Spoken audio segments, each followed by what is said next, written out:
যে বাবা তার ছেলের লাশ কাঁধে নিয়েছে, যে মা তার সোনার টুকরো ছেলে হারিয়েছে, তার থেকে বড় বিপ্লবী কে আছে?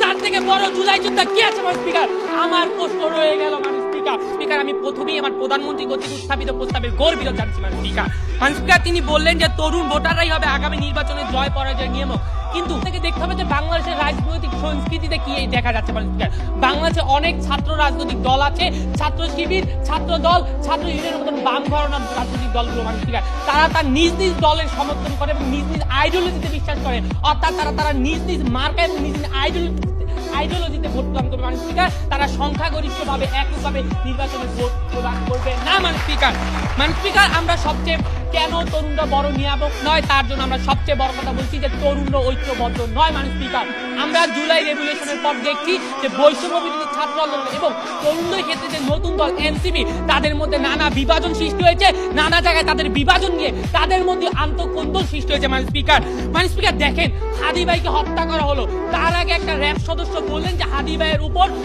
আক্রমণের সংখ্যা আছে, কিন্তু বাংলাদেশের প্রশাসন কাঠামোর এই অবস্থা হয়েছে। মানুষ স্পিকার, হাদি ভাইয়ের হত্যা হওয়ার পরও এখনো সেই হত্যাকারীকে তা বাংলাদেশের মারু যায় না। মানুষ স্পিকার, আচ্ছা, আপনি যে বললেন যে 27% যে সংখ্যাটা তাদের হচ্ছে নির্দিষ্ট কোনো আইডিওলজি নেই, তাহলে তারা তো ভোটই দেয়নি এখনো, তারা তো বিগত কোনো নির্বাচনে ভোট দেয়, তাদের তো কোনো আইডিওলজি নেই, তাহলে তাদেরকে বাদ দিয়ে আপনি নির্বাচনে জয় পরাজয় মূল নিয়ামক ওদেরকে কিভাবে বলছেন যারা ভোট দিচ্ছে?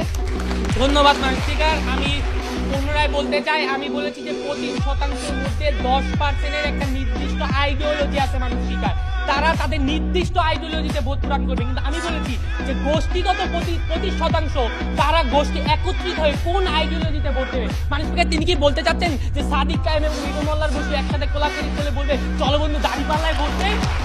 তিনি কি বলতে চাচ্ছেন যে বামেরা যে দাঁড়িপাল্লায় ভোট দেবে? মানুষ স্পিকার, আমি এটা বলতে চাচ্ছি যে একত্রিত কিভাবে হবে। মানুষ স্পিকার, আমরা যদি সমীক্ষা লক্ষ্য করি যে 1952 সালে ছাত্র আন্দোলন করেছে। মানুষ স্পিকার, 1990 এরশাদ পতনের আন্দোলন হয়েছে। মানুষ স্পিকার, এবং ইরানে 1979 সালে যা বাংলাদেশের জুলাই বিপ্লবের সংঘটিত, কিন্তু তারপরে মানুষ স্পিকার তরুণরা ক্ষমতা আসেনি এবং ক্ষমতায় গুরুত্বপূর্ণ ভূমিকা পালন করতে পারেনি। মানুষ স্পিকার।